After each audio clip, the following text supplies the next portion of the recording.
A petition against the Okuapehemaa, Nana Afua Obuo Nketiah the second. Osahinabo Fransa the third. Akuapem Traditional Masan. Otobo Jankwesi the second. Burihine and Adonsenhine of Akuapem Wasan. Oye among Osim Nketiah the second. Amonokrom hine and Jasehine of Akuapem Wasan. Osiodumuja Otutua baby of the fifth. Edukrom hine and Nifahine of Akuapem Wasan. Benkum hine Osabere ma Asiedu Oko ababi of the third. Latte Ahenase and Benkum hine of Akuapem Wasan. Pakanfo ne rekasa. Se fisa abiri kwei. Nana Afua Obuo Nketiah. Yana no tonkwa ya pai waga tie wo so obepema ya kada modi wo net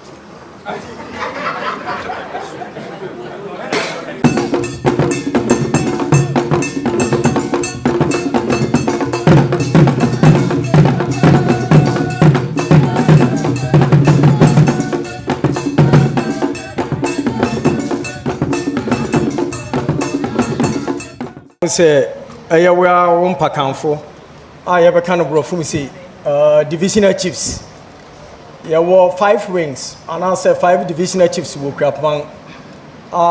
Yukra, Okuapehemaa, Yane Yampehen, which is sub chiefs. The other chiefs are Ekanwa, Yakambum. Now, Nejina, Yejina, hey, Yukra Yam petition. Now, Yabaka's a petition, Ukran, Eden. Yukra Yang Semfua. Abiesabi. Then we are on tofa.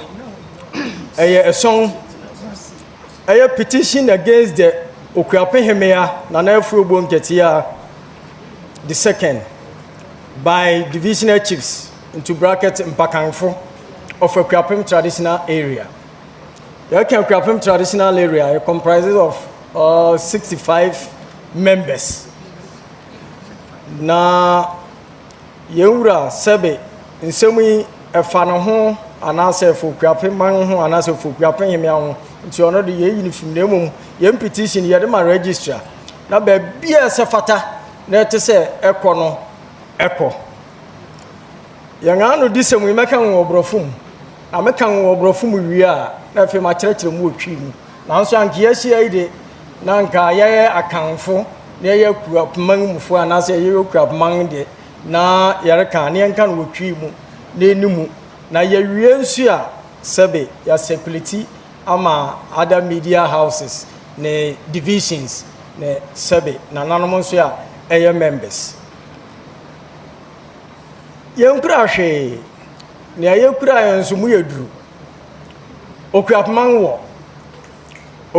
wa ewowura no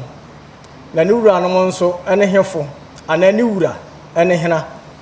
Okuapehemaa wura ne Okuapehemaa esane se 1730 na nanom kwa apro 1733 waye nhyehyɛ wo Okuapehemaa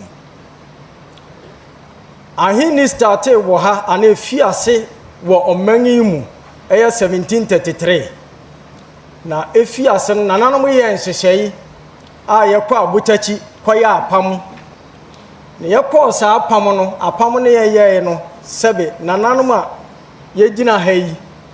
yang ne yɛde yɛn sa kɔhyɛ nkrataa ase yɛne yɛn manfo yɛne yɛn mpɛhen sɛ yɛbɛso Okuapehemaa biara a sebe ɔsɛ fata a wɔde no bɛma yɛn enum nananom yɛn hyehyɛ a ɛyɛ Traditional Council anase sebe National House of Chiefs a eba bedru regional na ebedu sebe yang Traditional Council ha yade yansa ahye niam bebree ase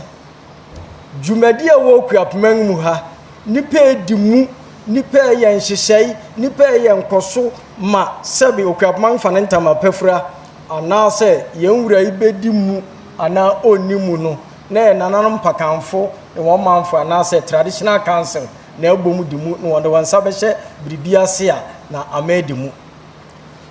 aha ne yeshemra hamra hye ye sebe yang parliament ni anase yang parliament house ni aha mra hye ne yehye no yehye yentu hene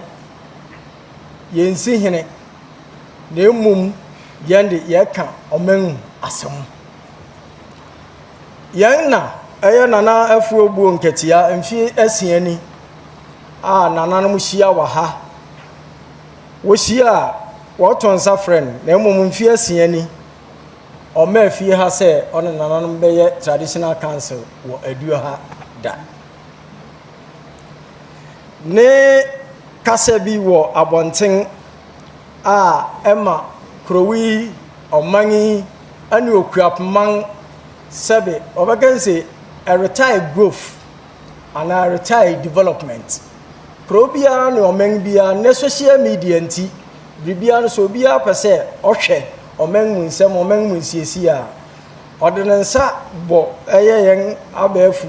ayisua ohun ne ekoso wo probia so ohini bia wuse won hyehye anasa wokasa bi ni ba bia na mejedi se enye nokware ugbo a obehu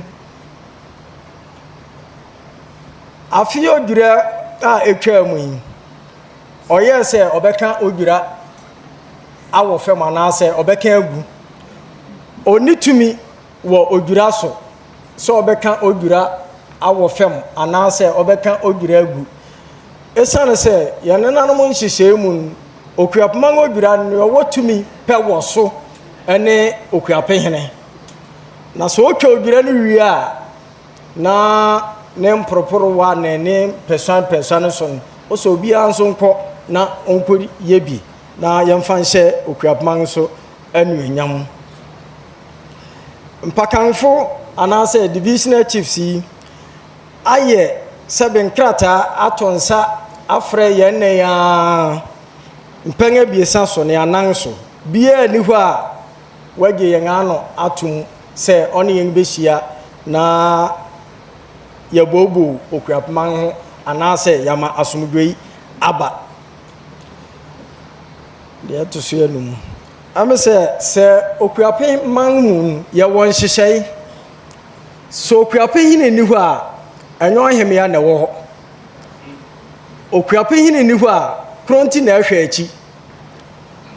nienti akronti hwe achi anase mpakanfo nyina ahwe achi ni se sebe eya asuna agua kronti oduanani nti ofra agua ni bia enyeye yakọ 1934 nhyehyei mu wa aduo ha a nananom ye nhyehyei a ne wa adonten number 1 adonten number 2 adonten number 3 nensakrai kura bai eya ha ne yegetum hana nananom getum no wo ye nhyehyei no wo ye nsakrai mu Okuapehemaa fa ne ntamapa frai Okuapehene ni ho a nhyehyei a ewo ho no sebe enya nana hemia na ehwe achi enya Okuapehemaa na ohwe achi eya nananom pakanfo na ehwe Okuapehemaa achi nemom so bia nso ba oye acting no sa mamre mu anase administratively ni bia no oye acting eye abusuapan a wo Nana Afua Obuo Nketiah fi a eye Nketiah royal family ne yan nsom afutu biara wo ho anase sebe adwonikyire biara wo ho eye afutu atise wodi tu womba no wonde se no na nko be mo Okuapehemaa kan abom na Okuapehemaa be fa ne ntama afura no ono onye bio yegina ha se mpakanfo yegina ha se divisional chiefs eno na bia me kan ye bete ye ho ase se fisa abiri yikwai eye Nana Afua Obuo Nketiah ye ne tonkwanta ya pai bio menyina ha se mekasa se kronti hene na emom megyina ha se mpakanfo ne yerekasa enti megyina ha menyina ha se on my own capacity se kronti hene of Akuapem na emom as divisional chiefs ne yenyina ya kan yentama agba no enti nkrata wa ha yenyina obi ade ne nsa ahyase se ya sign se yenna no tonkwanta wo aduo ha se yana no tonkwanta wo aduo ha se traditional council ana se o traditional council member na ye di atro anu nti nhyehyei mu no eye signing ni mu no eye osahene bo afransa the third Akuapem Kronti ne of Akuapem Traditional Council. Masan. Otobo Jankwesi the second. Burihine and Adontenhine of Akuapem Traditional Council. Wasan. Oye among Osim Nketiah the second. Amonokrom hine and Jasehine of Akuapem Traditional area. Wasan. Bio. Osodumuja Otutua baby of the fifth. Dukrom hine and Nifahine of Akuapem Traditional Council. Wasan. Benkum hine Osabere ma asiedu oko ababi of the third. Latte ahenase and benkum hine of Akuapem Traditional Council. Ordinance ase which is Wasan. Nti yen nyinara ya kambom na yede yensa ahye asemu ase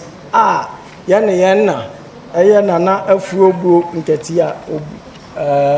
Nketiah Obuo yen no kankwanta ya pai ewabia. Nti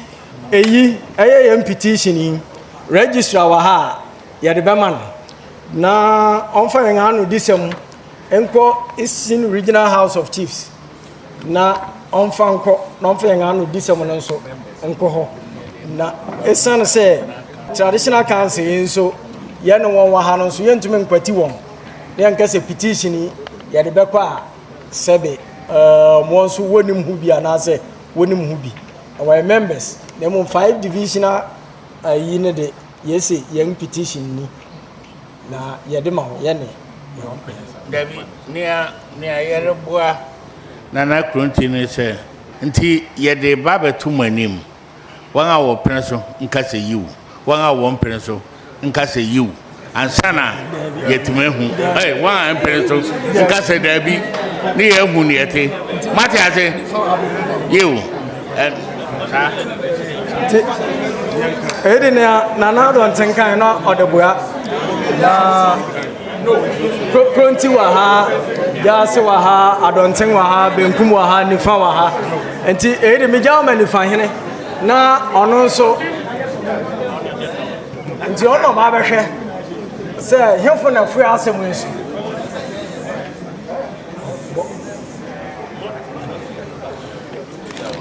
yo senia apakanfo de saasemu yi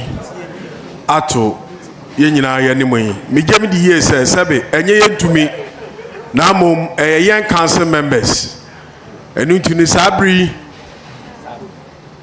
won a wofua so me de nkeka menku a ebi beka yiu ebi beka dabi ka me de wa wofua so no na wa ma wonsa so na yakan mejam di yese ye ne samu a ebe ye yo enu ntuni famam yo won a wonye ntum no yo ye fa mfi won a wonye ntum no so wo ma wonsa so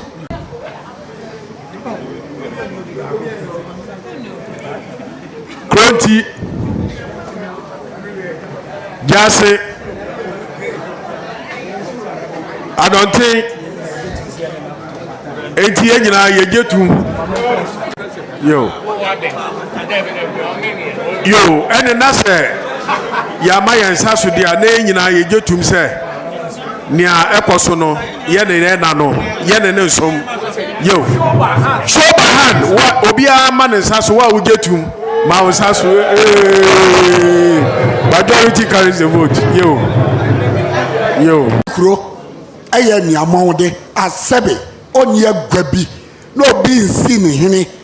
yedin ba bia wotene twa ayi akonwa wode se ni so be ya amampro be hene na so no mpo na asem ntime foro ye wura ayo se ade yo na ode abufu tutu otwetwa wonwan a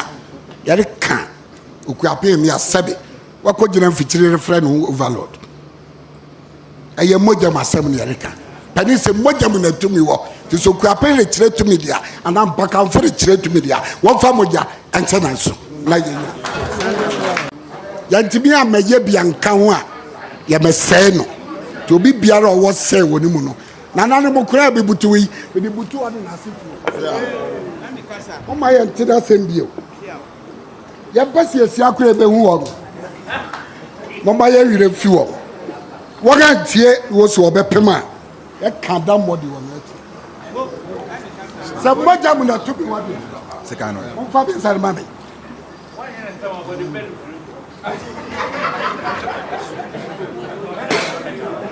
Papa efra bɔne funa ni o mesese na nanum beje na ho mo te ase ya ka sumansam ne abosonsam dia na efia Akuapem o ene ya ka Kristo ne Bible nso a efia Akuapem nti yedim ne ya ka yedim papa yedim bɔne yedim tuntum yedim fita sabri de yedim fia tuntuma gu fita so obusofu bia okoti beti na watu amgase atetire bari beti Okuapem bari ma dag meya na ye tibi nka kosam ye gwaga kosam no ende ye jetu bia banana no mayefo samo mo nya meya won kasa sa bari ba ne nya ma ntum mpadi kofi adawroma ya nweda munya oja isu asu atwa Akuapem ho asia aboso ba fi berekuso kosi apredi kona abonse ya di moja tramo ya tramo tubi na mo ya sre tumi ya di atechi oman obusofu ni erikubu no sika ntoni mirima obi biara ose omo Akuapem yo no Akuapem manso adna ya framo frani ye di Akuapem pani sembio mu twaba me tani obusofu atifio obusofu atifio champuma fono we obi biara ose akontu ayetu ibe bia ye di onu yan obobu agu moja no tu bi wodi a osansa fa de odi kire o ya twa so moja o